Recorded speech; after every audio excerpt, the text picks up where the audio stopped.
What is up, everybody? Welcome back to Deadball TV. We got some more World Cup content coming for you guys as promised. And today, we're pretty much visited by minority owner Albert Kim from out in Korea. Albert, how you doing today, bro? I'm all right, man. Like you, I haven't been getting enough sleep, but I've said this before. This happens only once every 4 years, so we'll enjoy it and regret it later. You know what I mean?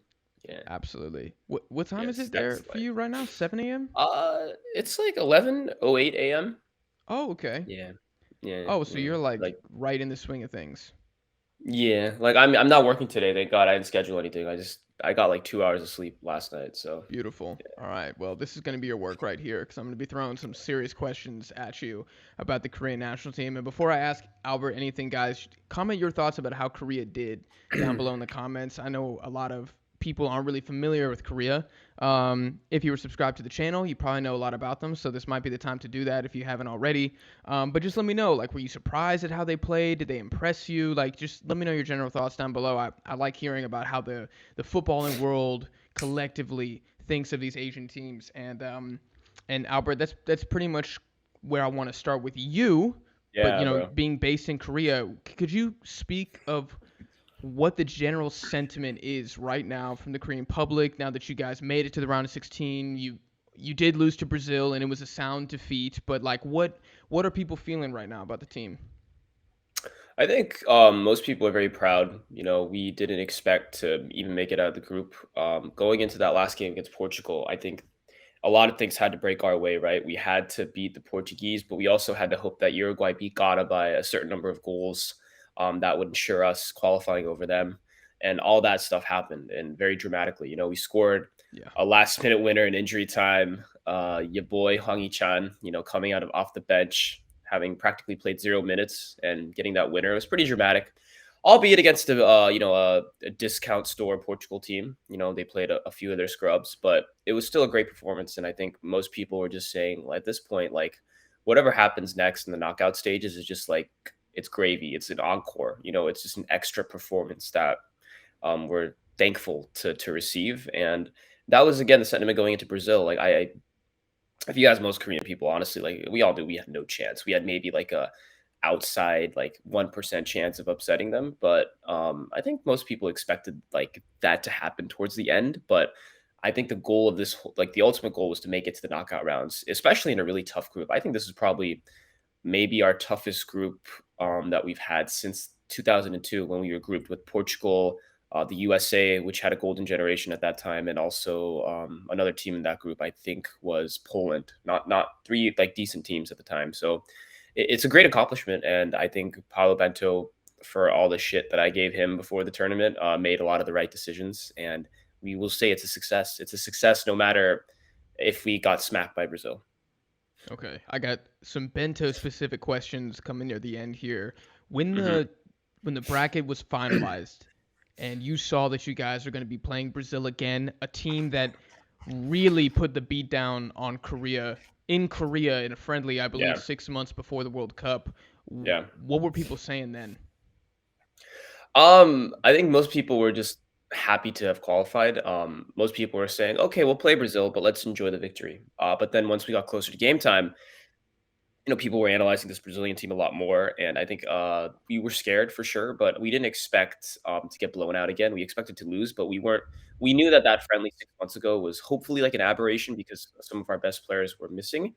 Unfortunately, it didn't turn out that way. It was maybe just as bad as that friendly in June, I think. Like I'm gonna use this analogy. You ever seen that movie Anaconda? Like it's like a Weirdly, movie. yes.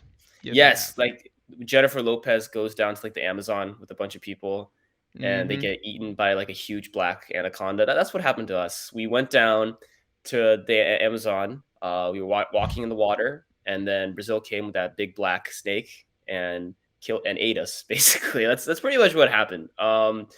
And we were too naive. I think we went in there guns blazing, and you can't do that against a big snake that's bulletproof. So that's my analogy of what happened. Yeah. I Shout don't out, think it shout out was Hollywood. a completely black snake. I think it had some spots on it. I There's think some it's been a spot. while since you saw the movie. I think it's kind of a more of a gold with some black on it. I think But so. It's regardless, it's a like good metaphor. yeah, there's like streaks of like red a little bit, but Yeah. it's like it's pretty much like what happened. I mean, yeah, bro. We again that snake's like it's not immortal. Like you can kill it, but it takes a very like it takes a lot of luck and like certain Mhm. things to go right to take it down, and that didn't Mhm. happen for us. We'll see if another team has the formula, but man, they look freaking nice, bro. I Yeah. right now I can only see like maybe France stopping them. And that's about it. Yeah.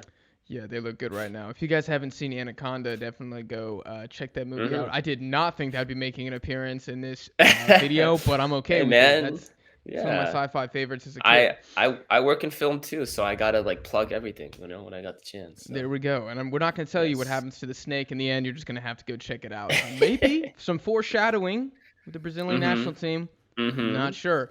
But I wanted to ask you. You brought up Portugal, and I think you said discount store.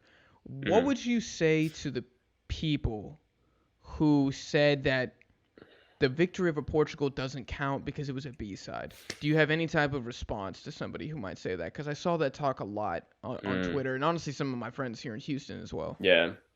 Well, okay, so it was a B team Portugal, but I think when you look at the depth of this Portugal squad, it's probably one of the I would say top 5 talent in the world. I would say it's one of the deepest squads in the entire world. And it's not like they didn't play some really good guys. They still played their main guy Ronaldo, who's a bit older now, but they still also played, their first choice goalie. They played João Cancelo out wide. And they had still some like key pieces there. It was just that they started some maybe no namers, but it was still a very good Portugal team. And people can have their opinions. They can say it doesn't count, but I don't give a shit. It was a good memory for me. Like I had a great time. I got my episode appearance on FIFA Daily Plus. Shout out to me. Shout I'm out looking to like you. Ronaldo. Yes. Got a big ego now. But I mean, again, like you could say this about almost any like upset. I feel like any upset that happens in the last group stage match. People you can say that to the people of Cameroon, like, hey, you beat B side Brazil. It doesn't count. They don't give a shit. They beat a top team in the World Cup, and I don't care like how many reserves they play. A lot of those reserve players probably still start for Korea or Cameroon. So by our standards, it was a great victory. And again, those people in the US saying that, well, talk to me first when you take down a giant bitch. Like, you got smacked by the Dutch. Louis Van Gaal basically, like, how do I say? I mean, he took Berhalter's lunch money, like the guys on ESPN FC said. Yes. So, talk to me when you can do that first. And then we can have a discussion about whether my victory over the rival or over a big giant was valid or not. Very fair. Okay. I just want to Yeah. get your perspective on it. I do think that Yeah. sentiment's a little unfair because, I mean, a lot of these big teams, maybe anybody in the top 10 in FIFA, they could probably send a B squad to the World Cup and they would still be favored to at least make it out the group stage. So it's not like Yeah. you're I playing mean, some like scrub. yeah, Germany won the Confederations Cup 5 years ago with a bunch of B-side players, and they smacked Mexico in that tournament. They also took down Didn't Cameroon. they They beat took us down by one? Chile. Uh, I know they beat you 4-1 in the knockout rounds of Oh, that why was I thinking tournament. 3-2? It was probably a That Mexico might, B team. I don't recall. yeah, yeah. No, I think It's Mexico escaping played me. most of their, yeah, but I know Mexico played most of their big guys, Oh, and they no, no, also we beat don't have to Chile. talk about it. This is a Korea episode, Albert. This is Yeah, about but anyway, Korea. what I'm saying is that yes, like you said, a lot of these teams can send their B squad and they would still do relatively well. So that's my main counterpoint to what they say. But again, they're not wrong. It is a B squad, but hey, like I said, I don't care. I made a great memory. It was awesome. We had fun. Totally valid. Yeah. And speaking on the Korean team in general terms, what do you think that they did well this tournament that allowed them to make the knockouts? I think we showed a really good collective team spirit. Despite the fact that we went down by 2 goals against Ghana, the fact that we came back in such dramatic fashion, 2 quick headers was something that you don't see if a team isn't, unified. That's something that usually Right. breaks most teams, especially a locker room that maybe isn't together. So that was great to see as well. And also, we saw a lot of young guys make the most of the minutes they got. The handsome man, Cho Sung, who's been racking up a bunch of followers. He showed that he could be the center forward of the future. My boy Lee Gang-in, who I've talked to you about all the time, who plays in Mallorca. I wonder what you thought of him too, because to me he came on against Ghana and he was freaking impressive, man. Yeah. Showed that he can be the future midfield engine. So those are two of the most encouraging things, man. Younger players making the most of their chances, and also the collective team spirit and having the balls, having the balls to score an injury time winner against Portugal. It means a lot, and that's what you need in a tournament. You need those kind of personalities to have success in a tournament like this. On the flip side, then, what do you think Korea did poorly in this tournament that Yeah. ultimately ended up in them getting eliminated? But you could probably also tie this in with that Ghana loss as well. Yeah, yeah, man. The main thing is just defensive structure. We kept only one clean sheet against Uruguay in our first game, and I think that's Hmm. partly due to luck because I know Uruguay hit the post a few times. We just didn't have a sound structure, especially out wide. The fullbacks, which I worried about before the tournament, were trash, maybe even worse than I thought. Um, but this is something I saw actually on Twitter. Somebody tweeted about the issues with is defensive structure. Is at times the reason we leave so much space in behind is because we make so many like last ditch like desperation tackles like when we don't need to, especially in the middle of the Yes. park. I'm sure that's something you notice as well, and it's something that's been a problem for Korean defenders for years. It's almost like our defenders have been taught that they're playing FIFA. It's like me playing FIFA where I try to slide tackle every time like the opponent gets the ball. And that's kind of like the problems I've been seeing in our defensive structure. Just too aggressive, too helter skelter, too worried about opponents having too much time on the ball. When in reality, I think you can let the other team, even if they have quality, have the ball anywhere near your box. It's as long as they don't penetrate anywhere inside that 6 yard area. That's when it gets dangerous. But to be honest, if you have a solid structure and you let them possess the ball outside your box, it usually won't hurt you. But I think that's something we haven't learned yet. And part of that is too is because Paolo Bento implemented a very aggressive attacking system. But again, I can't blame him too much because it got results. But I hope the next coach cleans up some of those defensive issues. Right, I agree. And I think we've seen in the World Cup so far with teams like Morocco that you don't need to be quick to try to win the ball back. And I No. completely agree. I do think the Korean fullbacks, and I'm going to talk to you about specific players in a second, but they are a little too quick to get stuck in when it's hmm completely unnecessary. And I can't remember the guy's name right now. Who's a holding midfielder who plays in the Middle East? Chung Woo Young. You said he's like the dark arts of getting Yeah. like carded. Yes. Yeah. Yes. He's Yes. very physical, which is sometimes a good thing, sometimes it's a Yeah. bad thing. I feel like he's another player who far too often I just see him in an early challenge, which then Yeah. leaves the back line exposed because he's supposed to be covering for them. Yeah. And then you guys really don't have the one-on-one defending capability outside of Kim and Jay to really deal with that. And I mean, I think that was apparent in a few different scenarios in this World Cup. Um, with speaking on the players, let's start with the guys who impressed you. Which Korean guys showed up to this World Cup and you were like, damn, this guy put in a shift? I would say well, there's a few names that I could pick out, but I think the first one is I got to give props to goalie Kim Sing-gyu. Besides the Ghana game in which he was bad, he made some really good saves against Portugal. Yes. He made all the right decisions against Uruguay too, coming out of the box, and even against Brazil, it could have been a lot worse because towards that second half, Oh he made yeah. some pretty big saves, and I can't honestly, I don't fault him for any of the 4 goals that went in. They were all pretty much unstoppable. Yep. So I was really impressed by him. He put in a shift. Also, I got to give credit to my man Nas Hang Ho in that first game against Uruguay, pressing the shit out of the Uruguayan back line, making life difficult for them in behind. He's another guy who I think had a great World Cup. Yeah, I know I already mentioned Cho Gyus Hong and Lee Gang In, two guys that have been playing really well for us. And another guy I think that deserves a shout is Hwang In-bom. He got exposed against Brazil. He looked like a little kid, but I think a lot that happens to a lot of guys when they come up against Casemiro. But I think in the earlier stages of the tournament, he really was doing well, spraying balls all across the pitch, kind of being the creative outlet for us there. And I think that he proved he should probably be one of the leaders for this team coming into next year's Asian Cup. I was happy with him. I still don't think he's like the guy to rely on completely for a team, but I think he's a guy who showed that he can be part of the solution rather than part of the problem. Right. What do you think about the two stars, Son and Kim and Jae? How do you think they did? I think Sonny honestly just it was bad timing for him. He's not fit. The mask was definitely messing with his ability to see. He was taking some really, really dumb shots, to be honest, that he probably wouldn't have taken if he could see. I think that besides the assist he had against Portugal towards the end, he was mostly kept in check, didn't look like himself. Honestly, I kind of worry about him this season. He hasn't been great for Tottenham either, so we'll see how he does. This season might be a bit of a wash for him considering what he's been through. So I was a little disappointed in that by him. Honestly, I'm not gonna lie.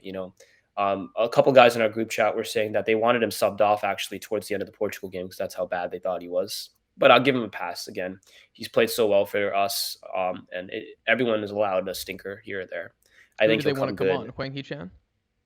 Probably Hwang Hee-chan or maybe like Chung Young, the one who plays in the Bundesliga in Freiburg. But it happens. Like every star has a bad tournament. So, and Yeah. I know he's injured as well. And then Kim Min-jae, I think, unfortunately, he played well, but I think this tournament exposed his fragility. He's very injury prone. He got hurt against Uruguay. I think just chasing down a loose ball against Darwin Nunez. He just fell over himself and hurt his leg. So I think he wasn't even fit for the rest of the tournament after that. He did not look good against Brazil either. That Richarlison goal, he just was standing there staring. And I think part of it is because he's hurt. So I think when he was healthy, he played well and that he will continue to do well at Napoli. But the injury stuff concerns me with him. He's a physical freak. He's super tall, he's super fast. But again, a lot of those physical freaks do have a tendency to get hurt a lot. If I make another NBA comparison, it's almost like, Zion's always hurt or Blake Griffin when he was playing Yeah. always seemed to get injured. So that's one thing I worry about with him. That's a really good comparison, actually. What do you think of Yeah. Kim Young-won? I think he put in a shift, man, and he scored a goal against Portugal. He's He always in did. the right area. Yeah, He he's likes always those World like, Cup goals, man. yeah, man, he's always sniffing around. He's always a danger on set pieces. So I was happy for him, and he did quite well. I would say he was great distributing the ball from the back. A few times he got caught out, but again, he's no Kim Min-jae. But I think for an Asian center back, man, he showed some quality, man. Like he definitely put in a better ship than some of the European center backs in this tournament for Oh yeah. sure. And yeah, I think he's another guy who he's like 32, 33-ish now, I think. So I don't think he's going to be at the next World Cup, but he's a guy that I would definitely keep for the Asian games or for the Asian Cup next year. But yeah, I was happy with him. No complaints about Kim Young-won. Yeah. No, I've always liked Kim Young-won. Weirdly, I don't really know, and he's got two Yeah. World Cup goals against two European teams. So I mean, Yeah, man. that's pretty damn nice. Gonna be telling his Yeah. grandkids about that for sure. Yep. Okay, now we got to get negative. What are some players that you thought fumbled it for this World Cup? I kind of know what you're gonna say, but maybe the Yeah. audience doesn't. Okay. Well, Kim Jin-soo and Kim Moon-han, the two fullbacks. Shin-soo plays out on the left. Moon-han plays on the right. I've let my thoughts about Jin-soo be known on Twitter, especially during the Ghana game when I said that dude should be forced to walk home from Qatar. Everyone else gets on the plane. He should just find his own way home. I get it. Look, offensively, he was good. He had an assist on that second goal. He was constantly a terror on that left flank, but you can't, in my opinion, I just can't start a guy like that, especially in a tournament when he's so bad and unaware of his duties like defensively. I was telling Mike this from the Take of Tavern is that he reminds me of just like a worse version of Trent Alexander-Arnold. Just Significantly zero, worse. significantly worse. There's zero awareness about where his markers are in behind him. Great going forward, and that's about it. Like there's no in between with him. He's either terrible or he's either great, and that's not something that I think a manager should be happy with. Again, our other options at left back aren't great, but he was so bad against Ghana. That third Ghana goal especially really pissed me off when I Yeah. think Jordan Ayew was in the box, or it might have been Andre Ayew was in the box, covered by one of our center backs, and Chinzu, instead of going out wide to mark Kudus, he freaking goes towards the middle to double team Ayew when he's already covered. Ayew's like what 5'8", 5'9". Dude's not tall at all. And then he realizes behind him that Kudus has the ball, and then he tries to like dive towards the ball or jump on it, and it goes in. And it was a textbook example of how bad our defending was throughout this tournament. On the right side, Kim Moon Han, I thought he was okay, but again, that physically, I don't think he's up to it. He also looked like a bit of a kid coming up against some of those bigger forwards. Yeah. Didn't really provide much going forward. So that's a problem, man. We got to develop better fullbacks. It cost us this tournament. Probably cost us again at the Asian Cup if we don't get it together. I feel like with Kim Jin-soo, if you're gonna be a Hmm. smaller defender, you need to be very intelligent. And he Yeah. has the like double whammy of not only being small but also falling asleep constantly. And it Yeah. was the Brazil game especially, and I mean really the Ghana game too. But like I Yeah. genuinely felt bad for him, like how much he Yeah. was getting bodied off the ball. Yeah. So Yeah. I don't I really know mean, what you can do there. when you were in Seoul, Jack, you and I went to the Cameroon game, right? And Yeah, Korea didn't give up a goal, but remember that one chance where Shinsu got absolutely like undressed yeah, by the Cameroonian player, and then they hit the yeah, post. That kind of like is a perfect example of how hmm he like behaves defensively, I guess you could say. Um, yeah, that first Brazil goal, the one Vinny scored, I think came off the left hand side.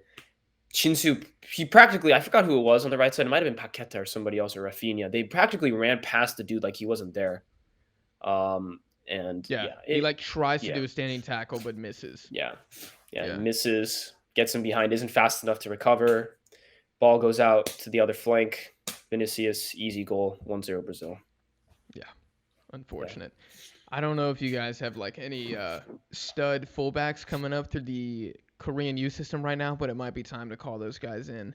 Um, okay, you guys let us know who you thought was the Korean player that impressed and depressed you the most down below in the comments.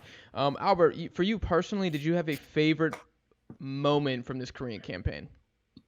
Yeah, I think for me it was just the Hwang Hee-chan winner against Portugal in injury time. I was at a bar in Hongdae.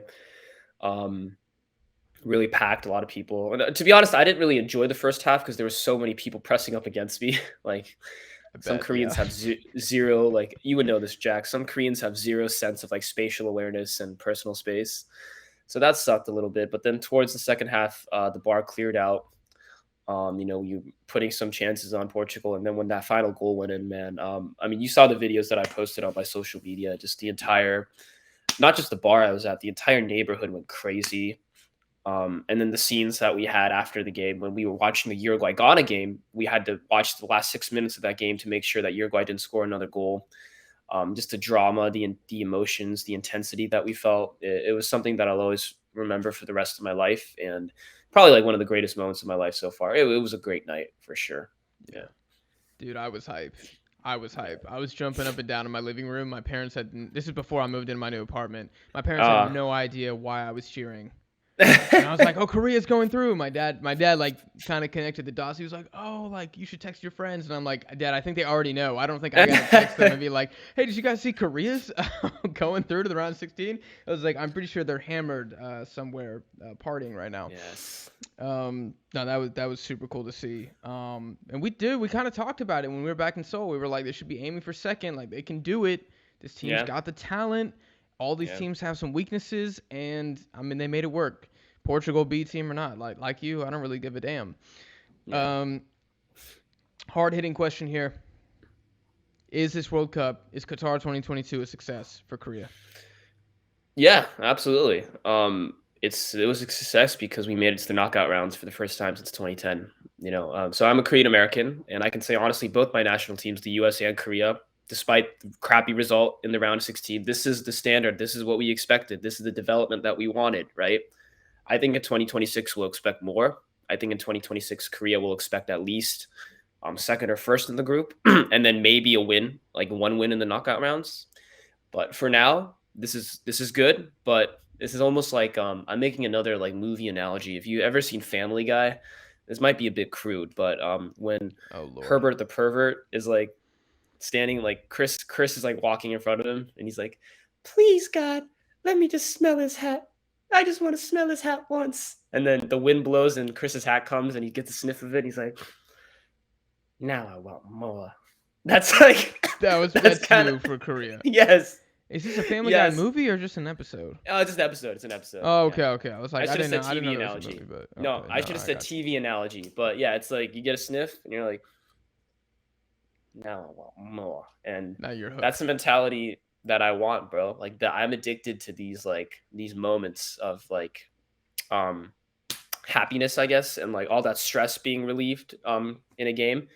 And honestly, I think that's the mentality these developing teams should have, like the U.S. as well. USMNT fans should absolutely also hold their federation more accountable, expect progress, Same with Korea. We have now 20 years on from the 2002 World Cup, generations of fans being built where football is an important part of their lives. And I think that as this progresses, we should someday eventually expect to be one of those big dogs if, we want to, make this worth something, I guess, if we don't want it to be a one off.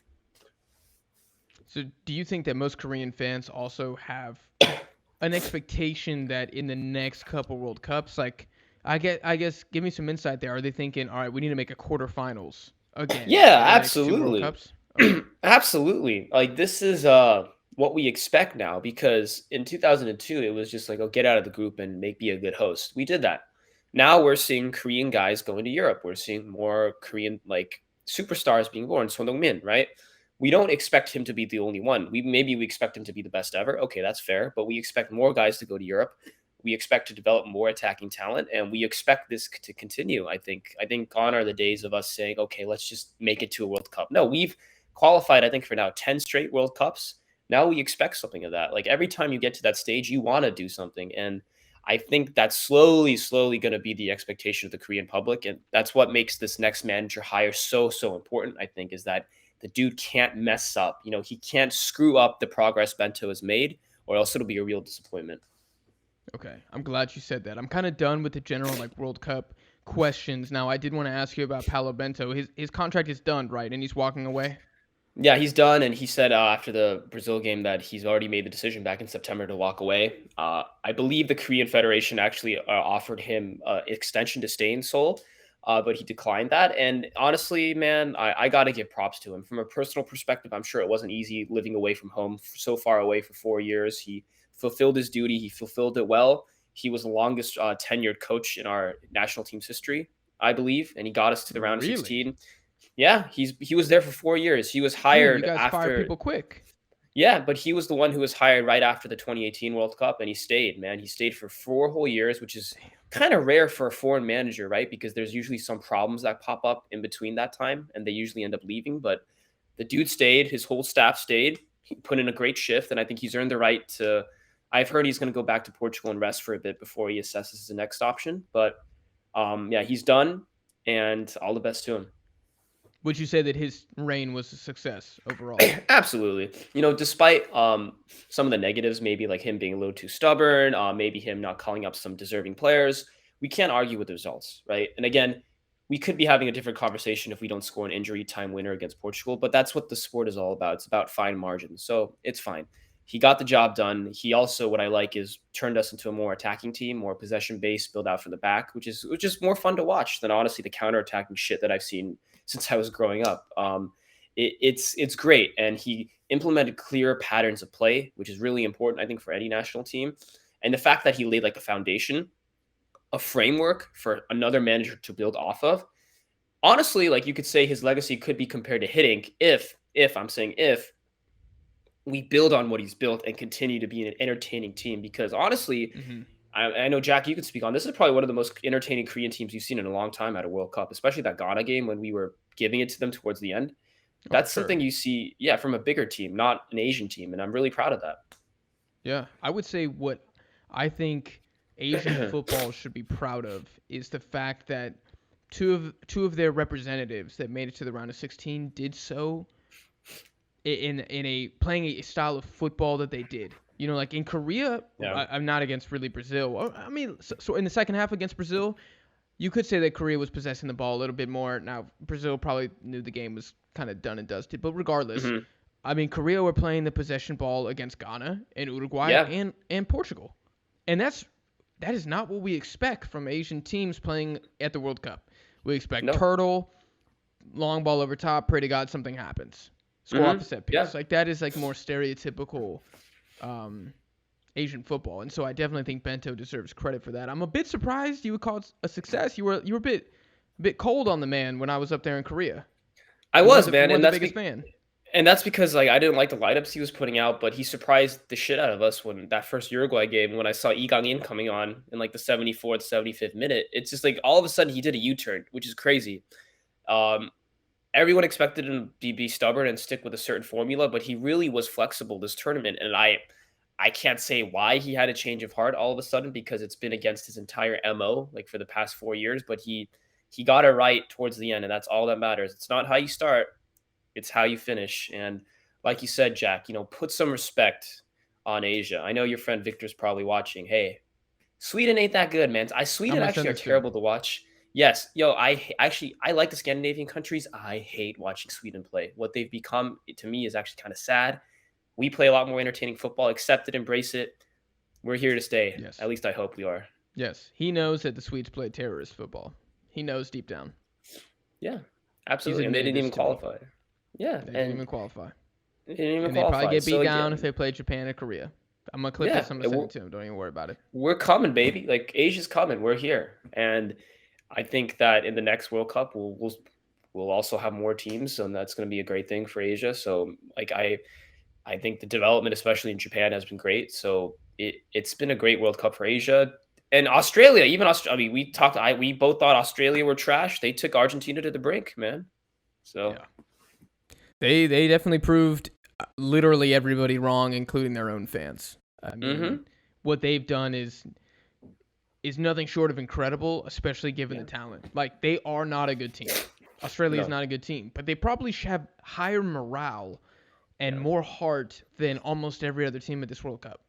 And I yeah, think we underestimated at this high level of football how much that means and how much of a difference that can make just by simply giving your body and soul to your national team. yeah, bro. It can really close that gap in talent. Yeah, that's why Denmark, in my opinion, didn't qualify from the group stage was because to me they just didn't have the gumption this tournament. They didn't care Yeah. as much. They didn't want it as much. That's why Australia beat them. Yeah. Yeah.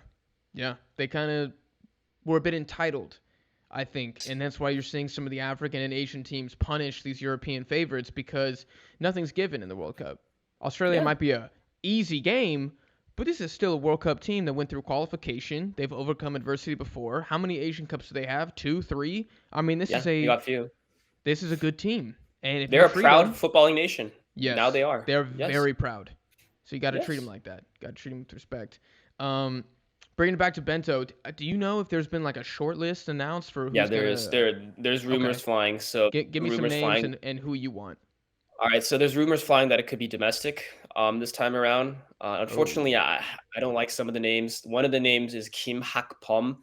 Most guys aren't familiar with him. He was the coach of our Asian Games team 4 years ago. Remember that team that won the gold at Asian Games? So Sonny got his mm-hmm. exemption. He was the coach of that team. He was the coach of our recent Olympics team too, about a year ago in Okay. Tokyo. Not a great result for us. He's actually a bit like Moriyasu in the sense that Didn't I y'all actually win like the one style. game? At the Olympics maybe, and then we crashed out. I think in like the first knockout round in the Olympics, we did not play well. He is actually similar to Moriyasu in the Oh fact that I God. think his like he rotates way too much. Like he rotates almost to the point where sometimes you look at his starting lineup and what the hell is this? That's kind of the coach he is, which is why a lot of people don't want him. Okay. You're giving me bad Another vibes there. I don't really know if yeah. I like this guy already. The problem is, I think the executive committee in charge of finding our coach this time around has changed from the last time we hired Bento. In Korea, there's a word called gonde, which means like older Korean man who sticks to the patriarchy and talks a lot of shit about other people.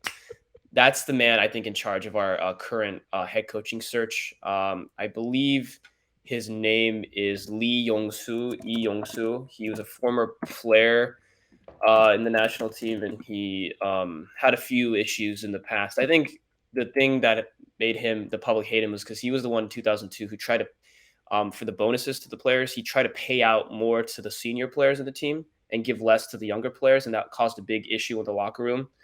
The public gave him a lot of shit for that. The KFA kind of shoved him to the side for a bit, and now he's back, and I believe he's in charge of the search committee, which scares the hell out of me. Excellent.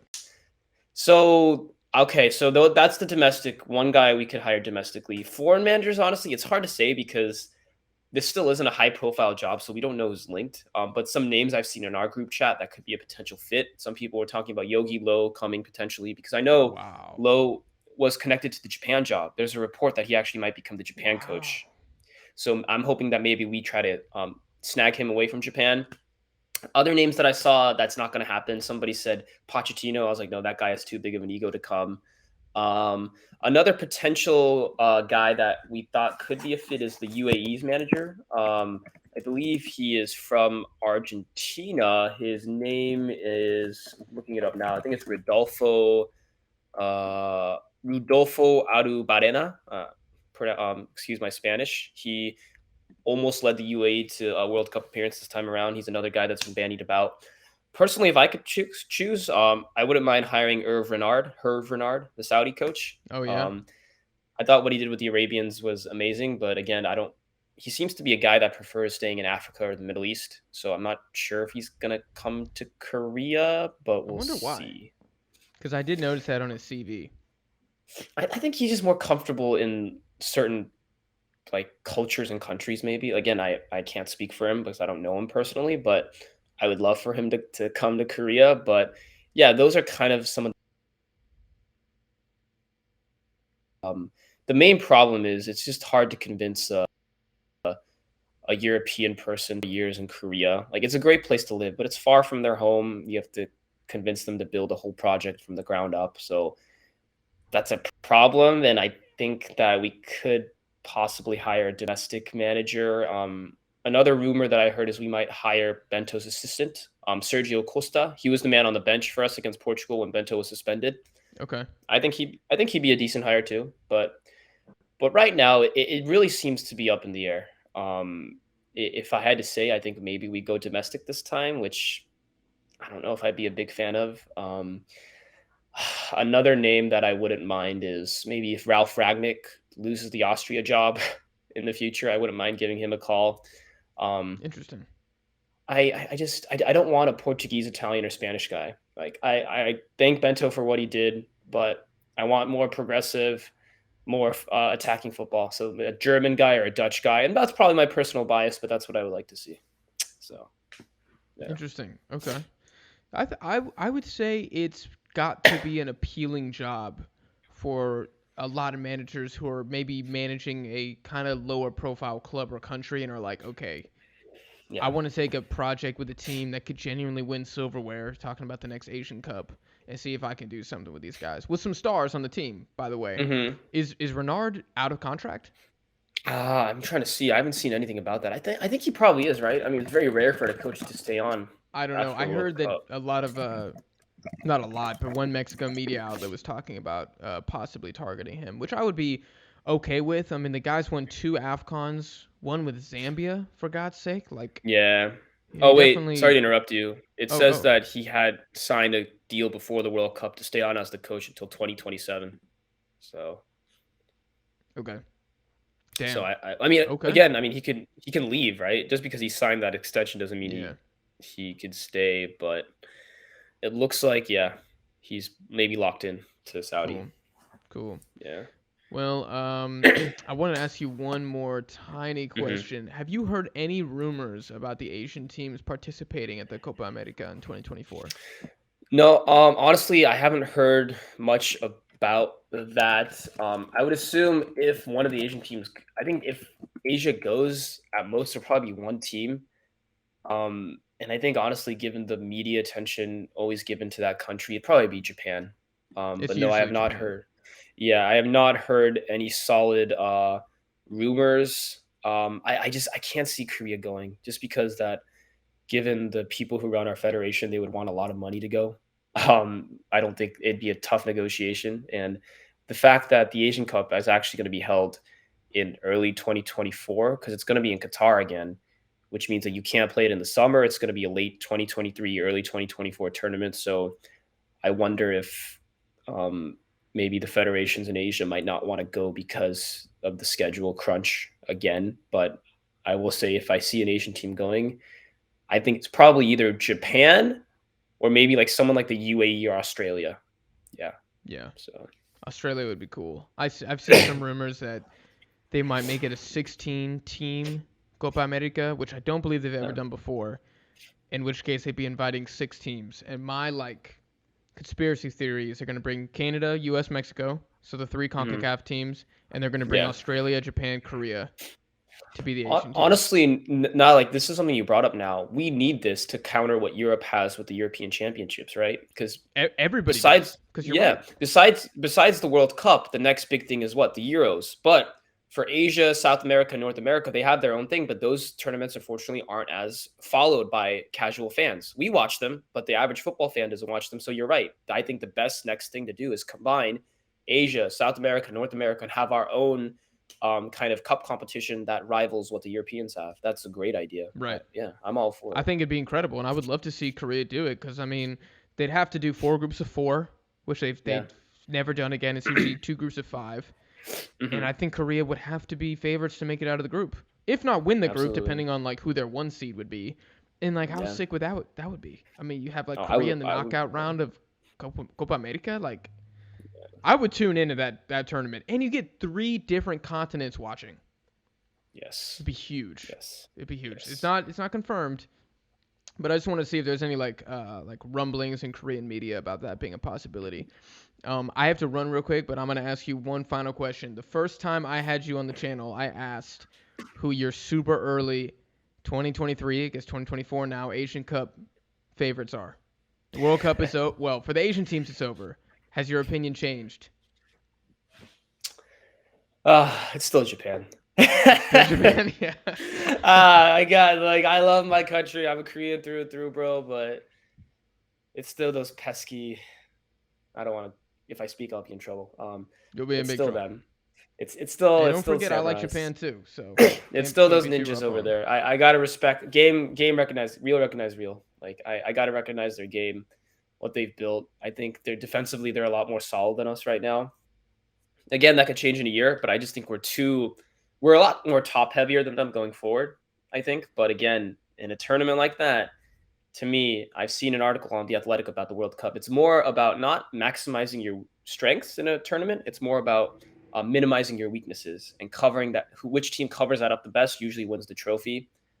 Right now, it's still Japan, but hey, like we still got a chance, man. Like anything can happen. I'll still be hyped for it. So Definitely, definitely. yeah, No, I mean, I love that the Asian Cup has had so many different winners. I think it makes the tournament have more drama than some of the others. yeah. You know, like you can always expect 1 or 2 of the big teams to always make it to the final of the Copa America. Sometimes the hmm Euros. There's some outliers, but it's pretty often that you get a Qatar in the final, hmm Iraq winning hmm it, UAE hmm going hmm deep.